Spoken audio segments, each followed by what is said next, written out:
Good morning, all. We thank you for being here. We have some faces that I do recognize, some others that I don't, and then there are others, as I've admitted, when I see Mass, I may know you and pass right by you. But whether I do know you or not, we certainly welcome you to today's presentation.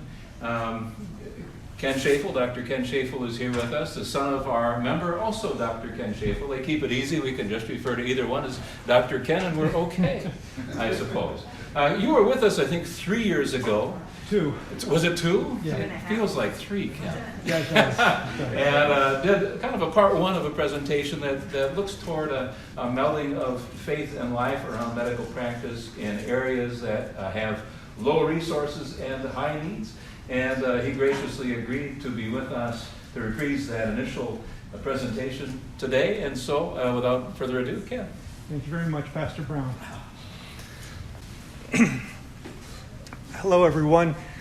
Good morning. Good morning. I'm very happy to be back here at Trinity presenting for the second time on the topic of global health work. Thank you, Pastor Brown, for the invitation to be here. Thank you, Paula Selvig, for arranging everything, and thank you to the Trinity community for the invitation. And thanks also to my dad. My dad, also Ken Schafel, in the front row. Yeah.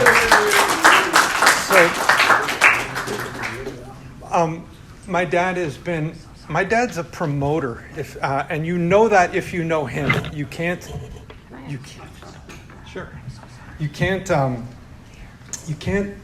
know him and not know that he is a champion in what he believes in. And he's relentlessly encouraged me to write and speak about global health work. So today is a presentation from and with 2 Ken Schafels. So mark that historic occasion. And it means a lot to be here. My grandparents were members of this church from the 1950s. My dad's an active member. I spent time here in my youth. And my mother's ashes are in the garden there. So it's very special to present here today. So this is my second presentation, and I was here in March 2020, right before COVID literally shut us down. And at that presentation, I spoke a lot about global health, kind of from a medical perspective, about the kind of diseases we treat, the poverty in the third world, and what that creates in terms of a difficulty of delivering medical care. I'm going to recap that briefly today, but actually the majority of this presentation is a step forward on the topic of faith in global health work. Now, my employer is a medical school in New York, and my faculty group is at the Montefiore Hospital. And our work, we've been active in Africa since 1999, comes from the medical viewpoint in a group of physicians who believe that health is a human right and should be equally accessible to all people. I'm inspired by that. I believe in it. And our 5-person faculty group practices medicine in Uganda for that reason. We are not a faith-based organization. My colleagues, I've never discussed faith with them. When we talk about what antibiotics to use and how to pay for things, okay? My reflections for you today are my personal reflections of going through now 5 years of global health work. I've probably spent almost 2 years of my life in Uganda. And how I've filtered that with my faith and how I've practiced my faith in that. So my dad has a lot of great expressions, and I'm going to ask him for one right now. Dad, what's that expression about preparation and opportunity? When preparation meets opportunity, great things happen, and the example from Trinity is our most outstanding alumna, Ann Margaret. Okay, Ann Margaret, my dad's Sunday school student, he's still promoting. But as he says, and it's been said many times, when preparation meets opportunity, success happens or great things result. Well, today, this is about when global health experience meets faith. And this presentation is what happens when that happens. So we work in Uganda, which is located, this is considered East Africa, and we've been there a long time. And what we do is we bring medical students and residents to the United States, from the United States, to a tiny, under-resourced government hospital with 110 beds. And we work there at the invitation of the hospital director because he doesn't have enough staff. And he never has, and he never will. And he doesn't have enough bandages or antibiotics.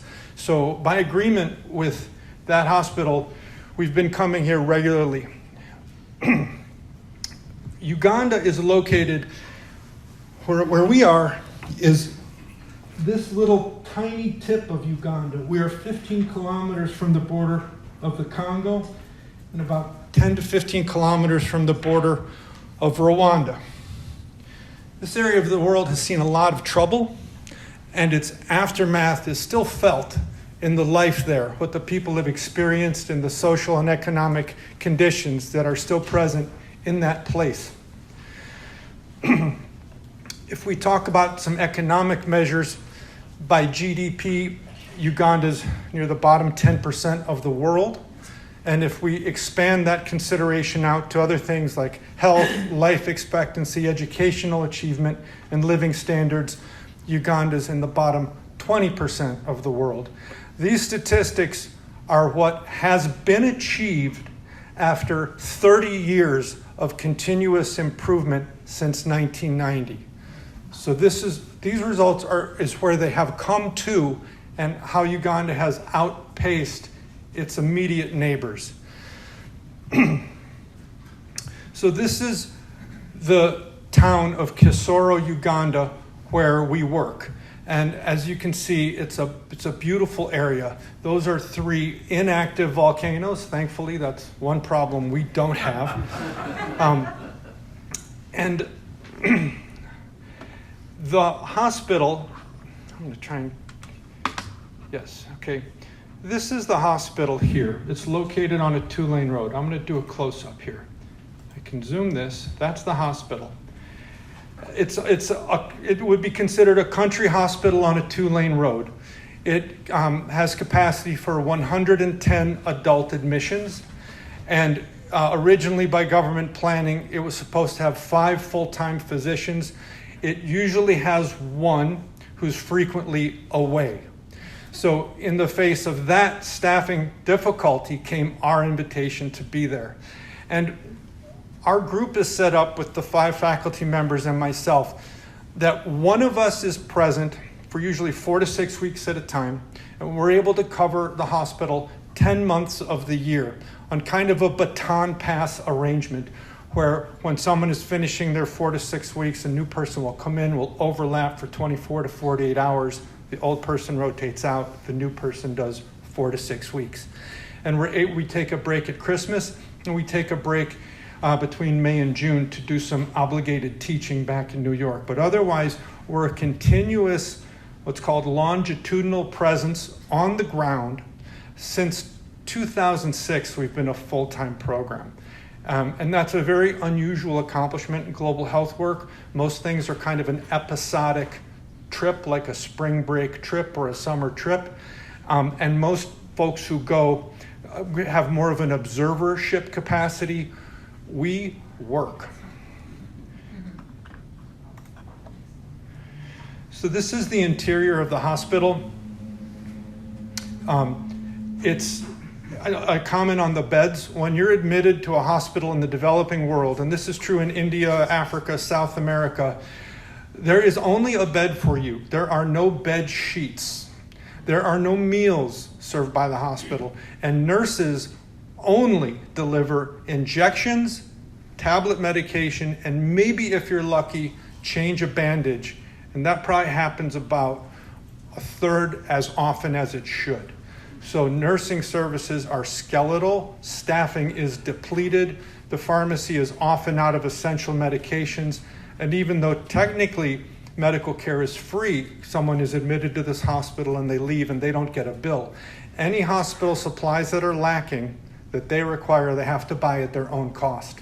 So often people are laying in a bed for 3 or 4 days, waiting for neighbors to raise money so they can get the treatment they need. A little picture of a more filled section of the wards. As you see, everyone's brought their own bed sheets. People are eating and drinking. They're at the bed. There's no cafeteria or anything like that, no kitchen. Oh, I'm sorry, there is a kitchen. There's a cookhouse in back, a cooking zone where families can cook on wood fires and prepare for their members who are inside. When someone is admitted to the hospital, 1 or 2 family members must come with to take care of them. We call those folks attendants. They're attending to someone who's admitted. And the attendant sleeps on the floor next to the bed of the admitted person. And there's not enough nurses to help anyone walk to the toilet, and there's nothing like physical therapy or any services. Furthermore, there's no specialty services. There's no endocrinology. There's no pulmonary consultation to call. There's no one to call. And there's also incredibly skeletal resources. Our laboratories barely able to do simply measure hemoglobin, maybe a malaria or a pregnancy test. The rest is all subject to broken equipment and missing chemical compounds necessary to run tests. The X-ray machine at this hospital has been out for 3 years because it was struck by lightning and they can't get the repair part. There's never been and never will be a CT machine or an MRI or anything like that. This is a picture of one of our groups. What we have here is a combination of medical student, medical resident, student, and all the dark-skinned people are our translators. Local Ugandans, we have a group of about 10 translators from the area.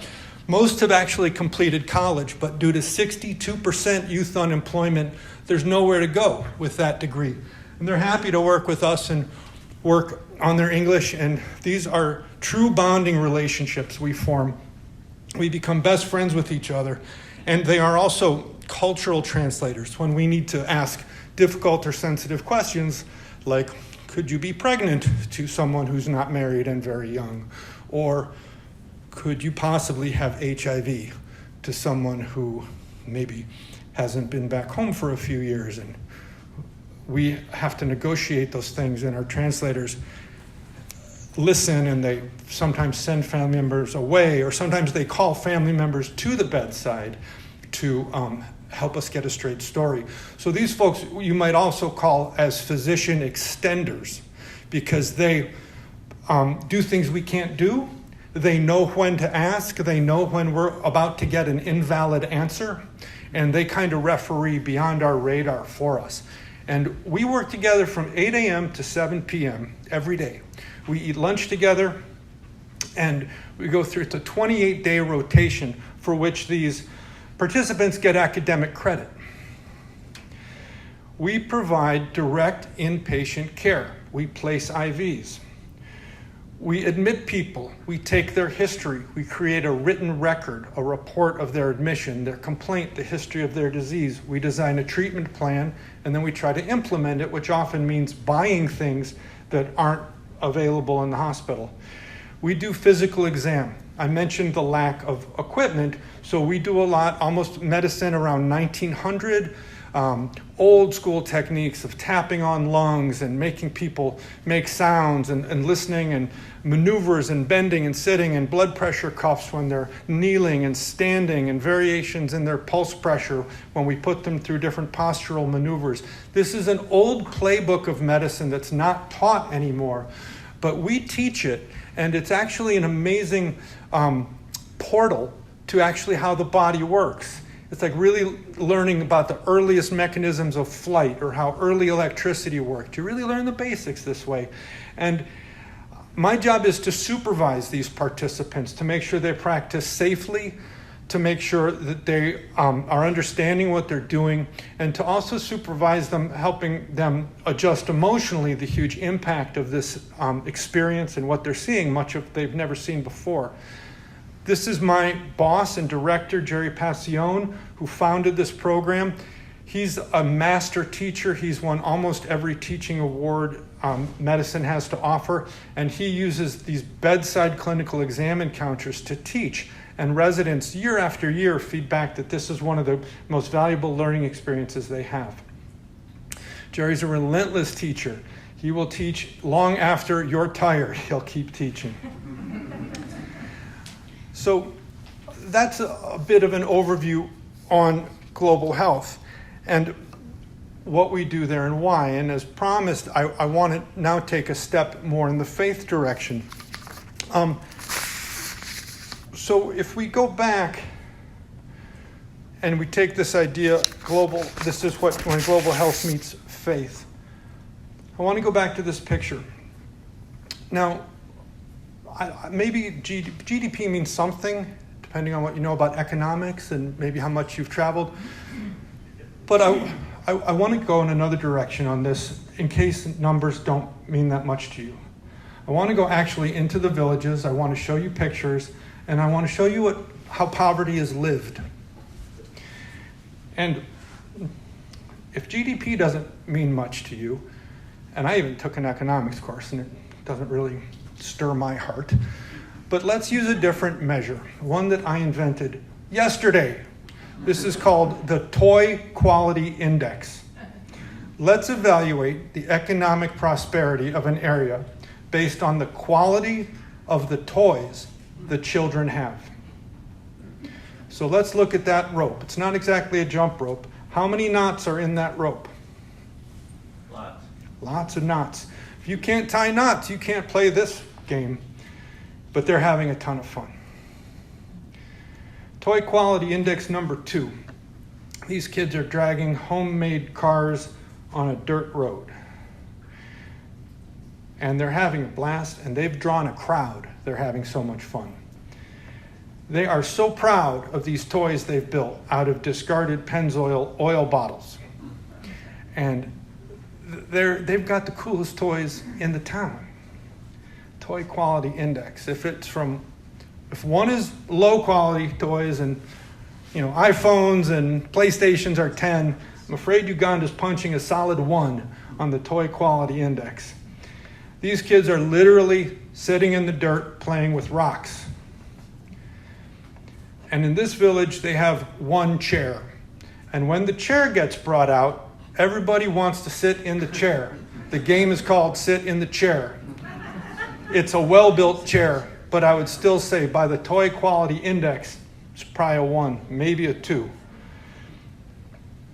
This is what it looks like in those villages. There's no electricity. It's completely dirt. Those conic structures in the back, those are granaries or homemade silos for the grain. You notice they're raised up off the ground. There's enormous rainfall in this area. Flash flooding occurs regularly. So they have to have these 16 inches off the ground, or else the crops that they store in there will get soaked and rot and ruined. So almost every house has a granary like this. The only industrial material in this whole picture is that corrugated roof. Otherwise, everything here could have been as it was hundreds of years ago. Another picture of the granaries, a bunch of goats here, and at first thought you might think, hey, that's a lot of meat. I like goat. What's the problem here? Well, I don't know if there's a problem here, but the families that own these goats aren't going to eat them. In the villages, they only eat meat twice a year, on Easter and Christmas. And that's not a religious observance, that's an economic observance. All these goats that they grow are sold to market, because they need the cash. There's an enormous number of fees they need to pay for which you require cash. They do a great job growing and farming, and the land is very productive.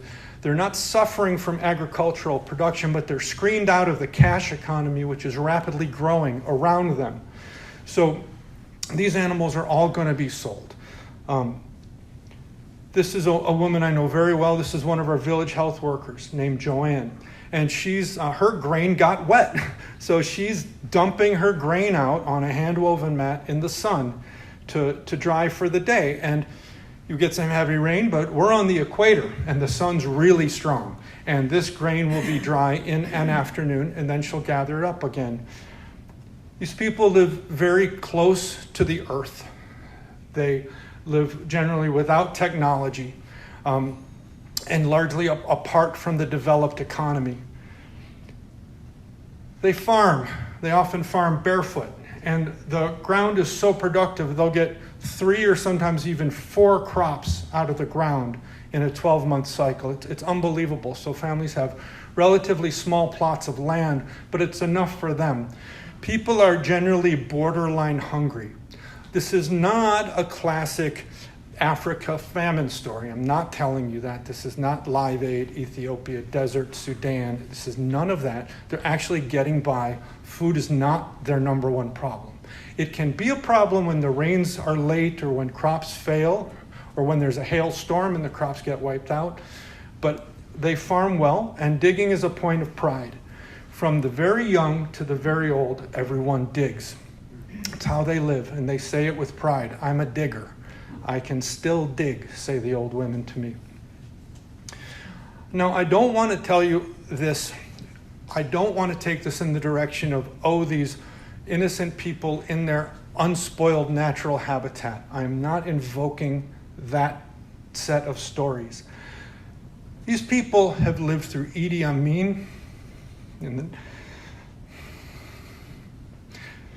1970s, and then the Rwandan genocides of the 1990s. They've been served genocide per decade blocks.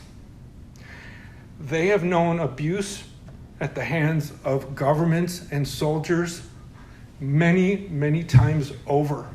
Their poverty is both lack of economic development and direct suppression on their lives.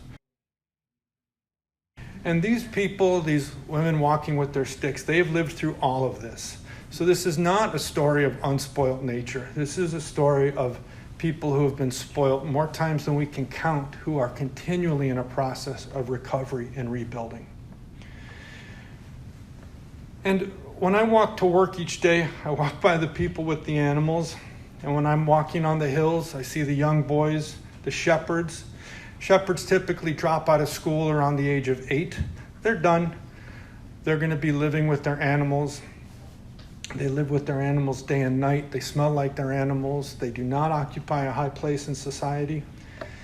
And as I went to Uganda year after year, and I lived amongst these people in the chronic poverty and the abuse of soldiers and the shepherds and the fishermen and the thieves, I realized the historical circumstance I was living in Uganda bore a lot of similarities to tales told in the Gospels. And with that reflection, as I got to know shepherds and fishermen and thieves and farmers and the poor and people with savage chronic illnesses, a lot of the stories in the Gospel changed from being archaic, sort of remote, figments of literature to actually something that gained an immediacy and a relevance, and that's where I want to take us here. The Gospels, the ministry of Christ on earth was preceded by the arrival of John the Baptist. And John the Baptist made some announcements. Christ is coming, and even did some preliminary teaching. So if we're going to review a couple examples of Christ's teaching or events in the gospel, it makes sense to begin with John the Baptist. So this is one of the dialogues recorded with John the Baptist. He's facing a crowd. "What should we do then?" the crowd asked. John answered, "Anyone who has 2 shirts should share with the one who has none." Well, I can tell you right now, most of my patients in Uganda have 1 shirt. That's the middle of the bell curve. So then on the outside of the bell curve are the people with 2 or more, and the other side are the people with none. This now rings to me as a historical, accurate, economically descriptive fact, now and then. And anyone who has food should do the same. Yup, there are people with no food. So to me, this is very street-level talk. Even the tax collectors came to be baptized. "Teacher," they asked, "what should we do?" "Don't collect any more than you are required to," he told them. Well, implicitly, that suggests that over-collection of taxes and pocketing the difference for one's own gain was a routine practice amongst tax collectors. And interestingly here, it's not even about what the government is spending it on. It's just saying, just lighten up and stop extorting your own people. Just collect your share, whatever it is, be done with it. Don't go for that extra drop of blood. And then some soldiers asked, what should we do? And he replied, don't extort money and don't accuse people falsely. Be content with your pay. Well, again, implicitly, that suggests that extortion of the population by soldiers was a regular practice. And I assure you that is commonly seen and commonly known. Don't accuse people falsely. That's a great way to threaten and intimidate people if you're a soldier, armed and with access to a stockade or a jail. He's saying, stop doing that, this widely known practice of the day. It's the first thing he says to the soldiers, and be content with your pay. What's interesting about this preceding the gospel of Christ is this says nothing about peace and love your neighbor. He says, just cut out the extortion racket. Just go to your garrison and collect your check. But stop the extra abuse that you're heaping on the poor as your practice and as is the practice of your trade. So to me, this can be viewed as a global health story or a global health vignette. It's entirely appropriate to half the world's population now, and I think it is no stretch to correlate these circumstances to 2,000 years ago when the same stuff was undoubtedly going on. Abuse of the poor by those in power is as old as the human race. So when I come into work in the morning, the first thing I do is I greet my team. I need to tune in with my translators. I need to smile, say good morning, bump elbows with them. I need their mojo. I need their juju. I need to know that they're in a good place. And I need them to help me be in a good place so we can face everything we're going to face that day. Then I go out on the wards. And the most common source of admission we get each day, and they usually arrive overnight. So when I arrive at 8 a.m., I review people who have arrived overnight. The most common source of admission are pelvic bleeders, women with pelvic bleeding. And this is invariably women in their reproductive years, usually age 19 to 26, who have a threatened abortion or pregnancy at risk around the 2 or 3 month mark. That is when the majority of non-viable pregnancies are spontaneously terminated by the human body. And it comes with discomfort and some pelvic bleeding and often the expulsion of the non-viable fetus. And there's a high risk of sepsis, of that tissue becoming infected if the evacuation is not complete.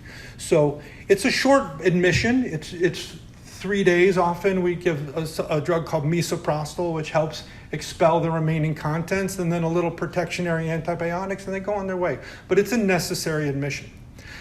Now, due to the way medical training is divided up in the US, and I wasn't on an OBGYN track, I treated no pelvic bleeders ever in the United States or New York. And in Uganda, I treat 2 to 3 per day. And they accumulate for a 3 to 5 day admission. So at a given moment, 5 to 10% of the admitted people in the hospital are pelvic bleeders. Now, it doesn't take a lot of our clinical bandwidth because it's a little bit of a cookbook thing. But what I'm saying to you is that pelvic bleeding is incredibly commonplace.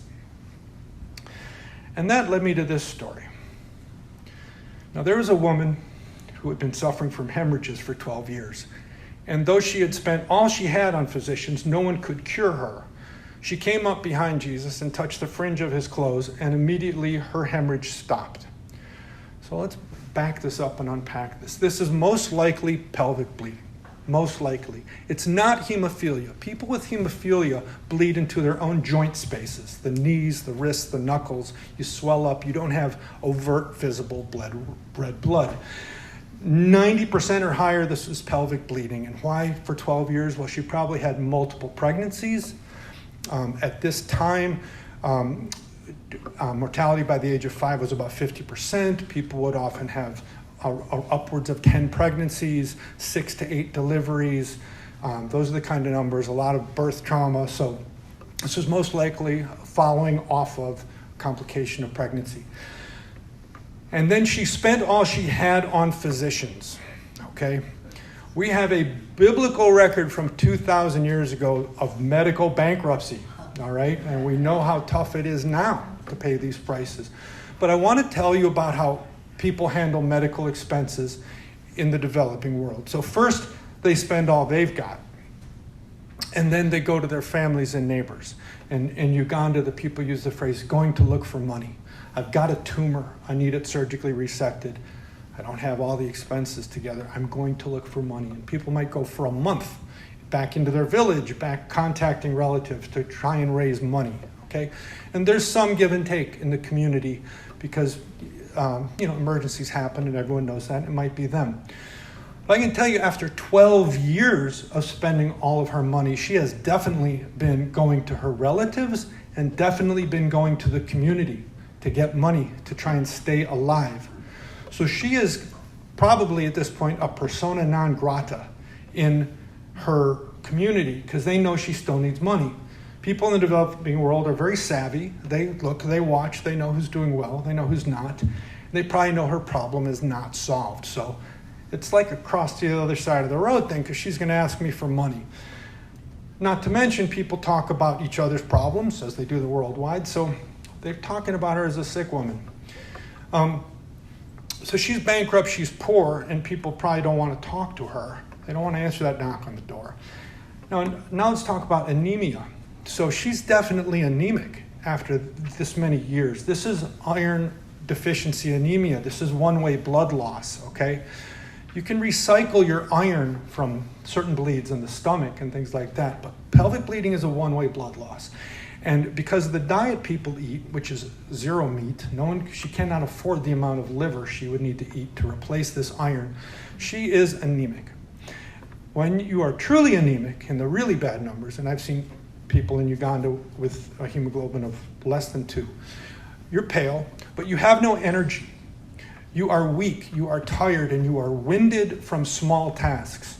So she's not able to work. And I can tell you that is the fastest ticket to unpopularity in the developing world, when you can't pull your own. So she might not be able to provide for her children because she's too weak. I don't know if she can chop water and carry wood. Probably not. Chop wood and carry water, sorry. So she's weak. And I'll tell you who's really tired of this situation is her husband, if she's still got one. Women are expected to do the majority of physical labor in any household in the developing world, and she can't. So if he's still around or if she's still housed with him, he has had enough some years back. And her ability to not care for her family is another issue talked about by the neighbors. Furthermore, when you have anemia, your heart rate accelerates because your blood is watery and not carrying a lot of oxygen. So to correct for that low delivery of oxygen, the heart rate increases. And a heart rate, which in a normal person is 60 to 80, will go up 100, 115, 130, chronically for years. And with years of that, you get something called high output heart failure. You've been burning the candle at both ends. The heart is approaching exhaustion. So she is dying multiple simultaneous deaths. She is dying a social death of ostracism and unpopularity in her home and in her society. She's dying a financial death. She's broke, her family's broke, and she's probably owes money to everyone around her. She's dying a medical death because she'll never be able to correct her anemia. Her problem's not solved, and she's heading into heart failure. So she is dying on 3 levels minimum, okay? And for a woman to probably push through a crowd, that's not really popular when you're supposed to be the more diminutive sex, push through a crowd and get to Jesus from behind to touch his clothes shows her desperation.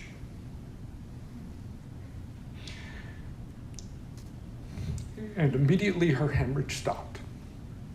I just want you to know that that is a miracle, not just for her, but for her family and literally for her community, because she was bankrupting many people. One of the reasons we're in Africa, according to my boss, Jerry Passion, is to fight for the survival of what he calls these marginally viable family units. We're trying to prevent health catastrophes from knocking people further down the poverty ladder. And I suggest that this is both a biological and economic saving miracle for this family, this household, because everything's a household in the developing world. No one's got a 1-bedroom studio. Doesn't work that way in the developing world. The next most common group of admissions, switching over to the male side, where I get 2 to 4 a day, are those who have been robbed and have been beaten, because no one gets robbed without a real good beating to go with it. The robbers who get beaten by the community, and road traffic accidents. And these are almost men. So now we're talking about the men. And I want to start with talking about those who are robbed. The robberies are very tragic to me. I typically see the guys in the morning. They're bleeding out of both their ears and their eyes. They've not been stabbed. They've been beaten with rocks and sticks and pipes and metal bars. They're the only people shooting people in Uganda are soldiers and police. So in a robbery, a civilian-to-civilian robbery, there's not a gunfire injury. And interestingly, in a society where almost everyone carries a machete, no one is ever stabbed. These are just smackdowns with blunt trauma instruments. And the guys are beaten, and they're usually found on the roadside by strangers, dropped at the hospital. The wife gets word of it by 4 p.m. She shows up with blankets and supplies. The guys take about 3 to 4 days to recover, and then they walk out home. But that's the narrative of a robbery in the third world, in the developing world. And so this is the story of the Good Samaritan, and I just want to go to the top half of that story. Man was on the road. He was attacked by robbers. They stripped him of his clothes, beat him, and went away, leaving him half dead. This could be one of our admission histories at the hospital, and this also can be viewed as a global health story. This is how robberies occur. It's such a tragedy where we are because the guys who get robbed are some of the few who were able to find work and work for a day's pay and get a day's pay. They're usually good guys who get hired, and then they get robbed like this. I want to draw your attention to the stripped him of his clothes. Well, that's actually a recurrent refrain you probably remember from the crucifixion of Christ. After he was dead, they gambled for his clothes. Clothes don't go to waste. You have one shirt. You will take the other shirt that comes available. So this is how thoroughly the beatings go down in the developing world. So all these events came real to me by my work in the hospital in Kisoro.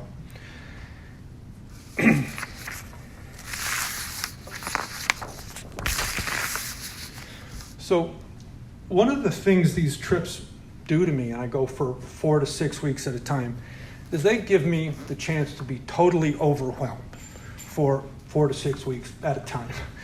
And it's like a laboratory. And as we know, necessity is the mother of invention. Working under these circumstances has necessitated evolution, growth, and practice of my spiritual beliefs. And what happens when I arrive to begin a month is that on day 1 of the hospital, I don't know any of the admitted patients. My colleague, who's about to leave, admitted everyone who's in the hospital. My colleague knows everybody there, knows their family, their attendants, knows their discharge plan, knows their prognosis, knows they don't have enough money for the test, they're getting money for the drugs, we've been buying this person food every day. My colleague knows all that. I know nothing, I'm just off the jet. So I start admitting people, and my colleague leaves. And there comes a time, about 2 weeks into my time there, when the older folks have been discharged, and now I know everybody in the hospital. And like a slow turn-up, I've come to know everybody's problems. And I've come to know who's really going to die, who we really can't do anything for. And I come to know the people where they're raising money, and I know the caretakers, I know their kids, I know the kids are cute. I'm watching the kids from various caretakers form friendships. And what happens is the terrible news is ratcheting up like one stereo in my ear of overwhelming heartbreak. 20-year-old woman with endomyocardial fibrosis, an incurable heart disease. She's 20, she's got a belly as big as a prune. She's 20 years old, she's never had a menstrual period. She's been sick since she was 12. She's dying. There's nothing we can do about it, and we know she's going to die over the next 18 months. Another guy an old man. He's got chronic lung disease. He's dependent on the hospital's oxygen concentrator that runs off of electricity. Well, guess what? We live in an area where the power fails every day for 2 to 4 hours at a time, randomly, with no notification. We literally watch this, we hear the machine go boom, boom, boom, boom, boom. We look over at the bed, and we don't know how long it's going to be, and we don't know how he's going to do. We hope that power comes back. The next bed, a guy from Congo, shot by the Congolese police, bullet in his femur, shattered femur. The surgeons in our hospital won't operate on him, A, because it's the weekend, and B, because his Congolese government status is not really sorted out.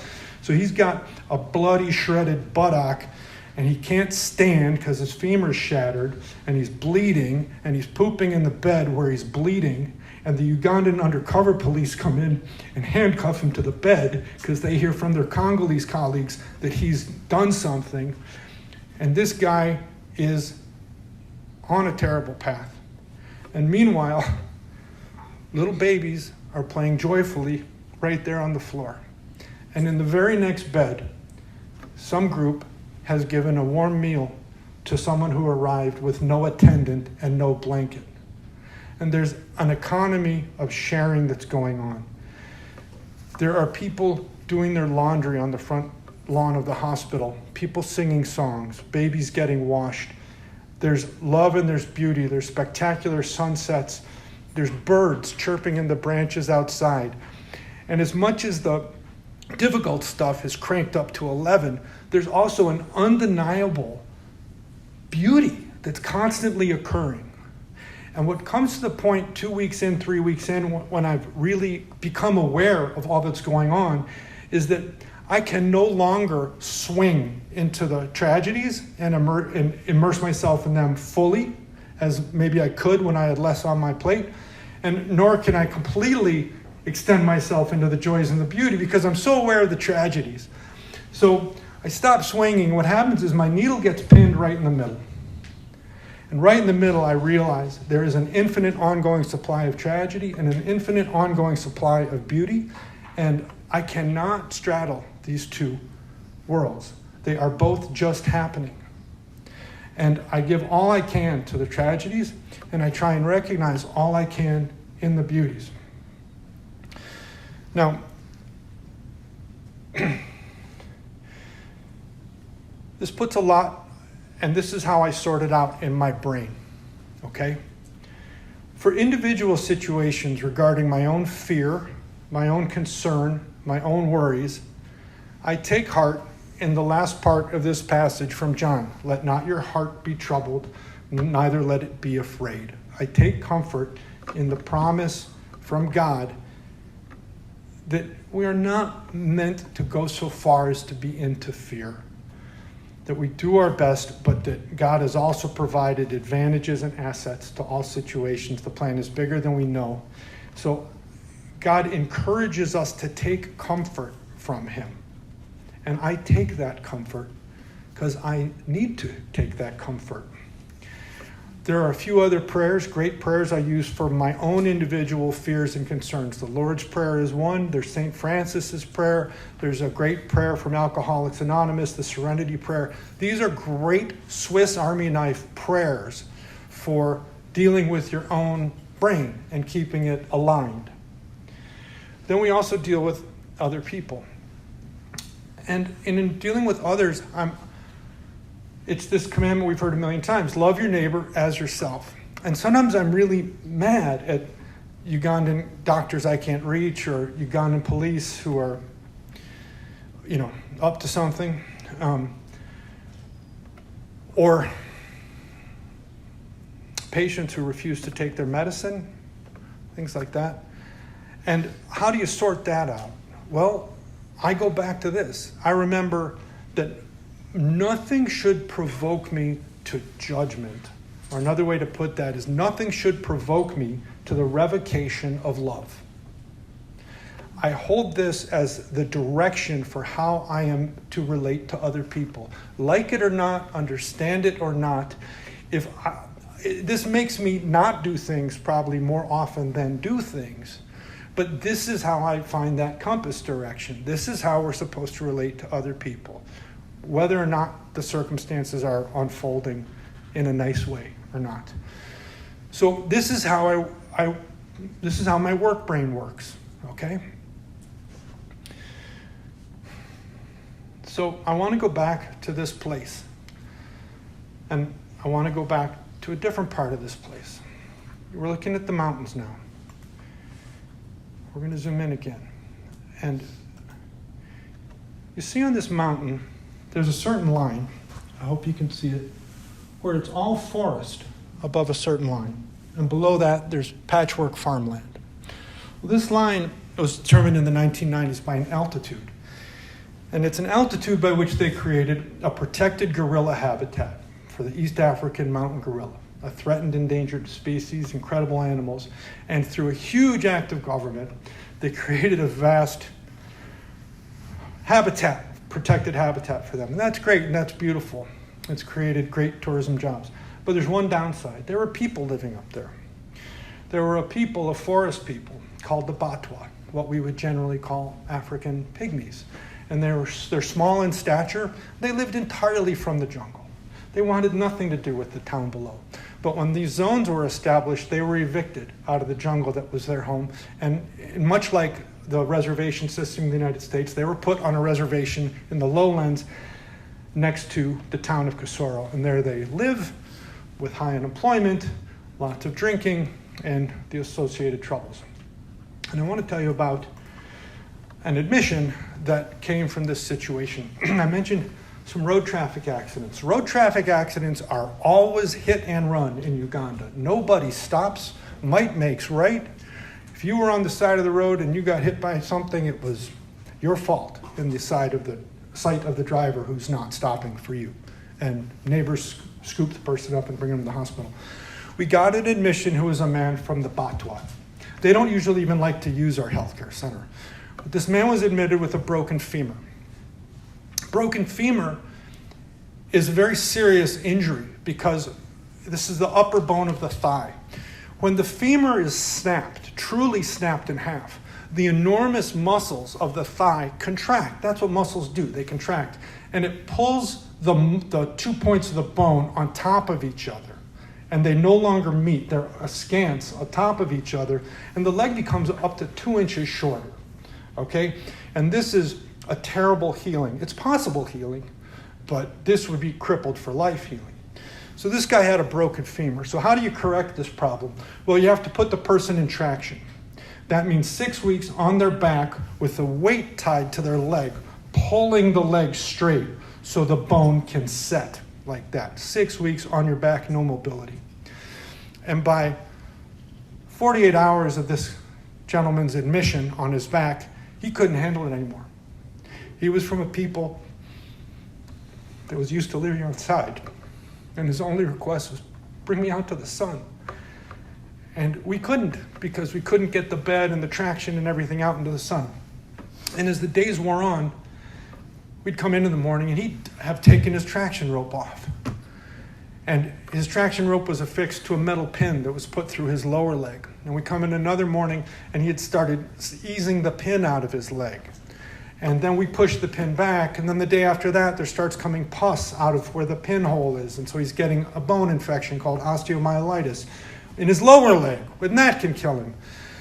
And the residents are coming to me, they're like, he's non-compliant, he's not adherent, he's doing this and that, and we've tried to talk to him, we've tried to educate him, and we can see he's not doing well. He's got 2 wives at the bedside, they're just watching this happen. And finally I go to the translators. And our translators, I said, what do you think is going to happen to this guy? And our group is ready to leave in 1 week. We're all going to leave. And the translators, who are normally very reserved and will not answer on issues of medical concern, answered unanimously, he's going to die. He's going to die. He won't die when you're here, but he'll die after. He'll die after when you leave. When our hospital won't take care of him anymore and all this is going to become a mess and he'll die. Well, I knew another hospital a few miles away. It was a private hospital. They had more equipment, more money, and they had actually a pretty good bone surgeon. And I called him up and I said, I heard maybe you can do a pin in a femur. Is that true? And this is a different approach to a broken femur where you put a steel rod down the internal shaft of the bone and realign the two ends of the bone and let them come together sheathed on top of a steel rod. It's a full unconscious general anesthesia procedure that involves opening the entire leg. And it costs some money. And I had been in Uganda now 5 weeks. I showed up with around $2,000 that I expected to, give away. And as the weeks wore on, I spent that, and I started going back to the ATM machine in the town. I maxed that every day, day after day, and then I was $300 at a time. I'm getting above $3,000. I'm getting above $3,500. I'm really getting, to my limit of what I wanted to put my spending at for this time. And I say, well, how much is the pin? And I said, about $450.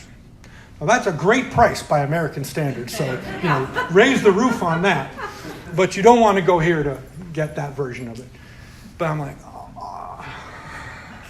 So you get the statement, which is, I've got that, okay? I'm frustrated. I've spent tons more money than I wanted to, but I've got that.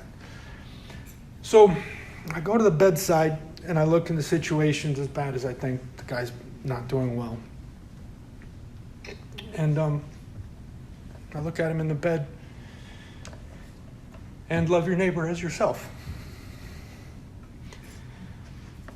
And I looked at him, and language, tribe, color, height, stature, lifestyle, everyone just go, all the distinctions go. And you look at that person, he's a guy with a broken leg. I'm a guy, could be me. I'll pay for it. So the answer to that was love your neighbor as yourself. And that is how I make medical decisions. And he went to the other hospital, and he got the treatment, and it was successful. And I'll never see him. I'll never see him, but that's not the point. The point is, love your neighbor as yourself. So after getting back from Uganda 3 weeks ago, I was in my recovery mush phase of jet lag and dazed at the Western world, and came across a story. This is from Margaret Mead, the anthropologist. This is a story about a lecture she gave in the 1940s. The anthropologist Margaret Mead was giving a lecture, and she asked the group, "What would you say is the earliest sign of civilization?" Naming a few options. A clay pot, tools made of iron, the first domesticated plants. These are all early signs, she continued, but here is what I believe to be the earliest evidence of true civilization. High above her head, she held a human femur, the largest bone in the leg, and pointed to a grossly thickened area where the bone had been fractured and then solidly healed. Such signs of healing are never found among the remains of the earliest, fiercest societies. In their skeletons, we find clues of violence, a rib pierced by an arrow, a skull crushed by a club. But this healed bone shows that someone must have cared for the injured person, hunted on his behalf, brought him food, served him at personal sacrifice.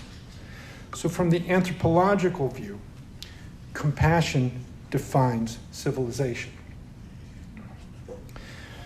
Now, in preparing for this today, my dad said, "You're going to talk about faith, but you know what the Lutheran definition of faith is?" He's checking me. He checked me on this months back. He checked me last night as I was preparing my notes. He said, "Faith means hope in things unseen." So, all right, Dad. So I got the quote. Faith is the assurance of things hoped for, the conviction of things not seen. I want to bring to you a very important distinction here. It's not conviction of things not known. It's conviction of things not seen. And I believe we know very well how to relate to each other and how also to relate our personal issues and troubles to God. It's not an unknown.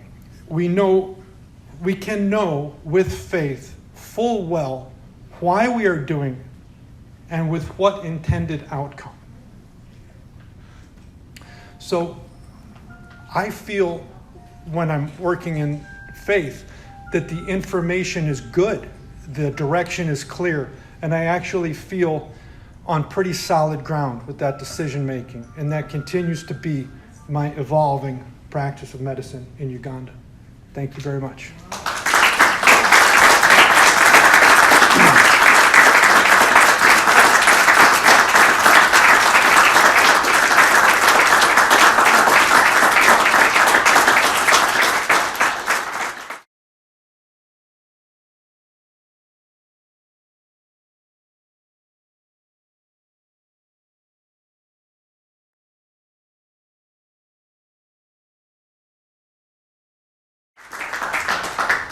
Thanks, everybody. Thank you for that, Warren. It's absolutely a pleasure to share these ideas with you. Does anyone have any questions? Is there anything I could comment on? Or yes? So do they have any religion? They must have some different forms. Oh, absolutely. It's about 90% Christian. The arrival of Christianity dates to 1885, which corresponds to the discovery of quinine and the ability to get missionaries into the interior. It's about 45% Catholic and 45% Anglican in Uganda. How did you get involved in going to Uganda? When I was a medical student, it was an optional trip in the 4th year. And as we take medical students, I was one of those medical students in 2013. I also have a big background with Boy Scouts and camping. I love it very much. And I lunged at the opportunity to be out in such a green space, and I was confident that roughing it would be no problem. So for me, it's the combination of the best worlds. And I was lucky when preparation meets opportunity to find a very well-established functioning program that I could just step right into and be well supervised. How Yes. are they doing with COVID? Yeah, right now the cases are very low, and actually I can say that's a true fact because we bring our own rapid tests, and our tests are coming up negative. There's less population density in this rural area, so it was probably a different story in Kampala. There's generally not good epidemiologic data in Africa because it's so difficult to do good studies, and there's never going to be any money in it, so people just kind of quit. But COVID, we had the worst deaths were probably August of 2020, or 2021, I'm sorry. It came in as a very late wave.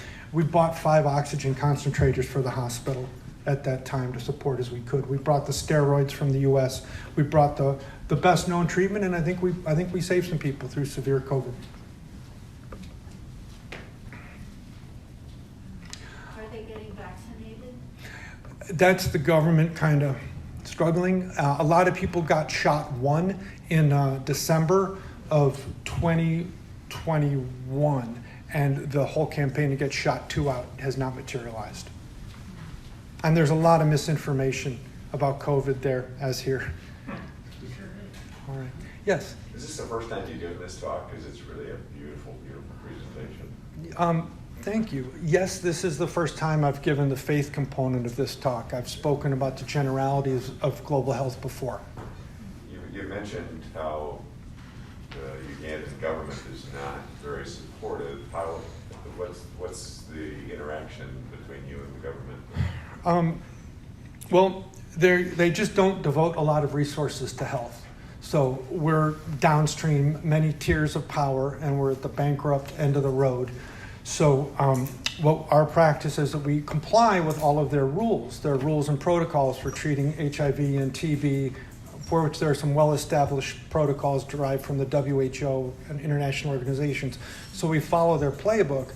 But we just reach a lot further. We provide aftercare, follow-up care, chronic care appointments. We treat ongoing things like blood pressure, diabetes, asthma. The medical care in Uganda is mostly episodic, like you treat it in the hospital, and then when you're not in the hospital, it's thought that you're not sick, your disease is not active. And we know, no, you live with chronic disease, it's always active. So we're building out arms of the health system. We employ 50 village health workers who live in the surrounding village areas who provide care from their own homes. They have a drug backpack, and we give them training seminars per year. Of these 50 people, the majority are women. A couple have been doing it for like 12 to 14 years. They love it. They're esteemed. They're elected by their community to go get the training. So it's an honor service, and we give them a stipend. Kenny, tell them about the book. Okay. This is volume 1 of a book called Reasoning Without Resources. This is a medical text of 129 actual admissions at our hospital and how to handle them medically when you don't have testing and resources and things like that. It's how to, through physical exam and what's called the natural history of disease, the onset of symptoms, the what is happening and what is not happening, where there are findings, where there are not, how to diagnose with accuracy and treat with probability. We've just published this last year. I was the editor. There's volume 2 here as well. And we're now in the process of trying to digitize it so it can be accessible to health practitioners around the world. It's a great book, but at $50 a volume and £6, it's not the most portable or accessible thing for the developing world. So this, we thought we finished the book. That's one of life's jokes. We're just now learning about digitizing this into what will probably be a subscription basis with access to sort of a multiple choice, choose your own adventure style through the individual case studies to make it more participatory. So this is a curriculum we're trying to get out to the world, and we've accomplished step 1 of many of that. Okay, let me let you go. Thank you so much for your time. I'll be around for a few minutes more. Thank you.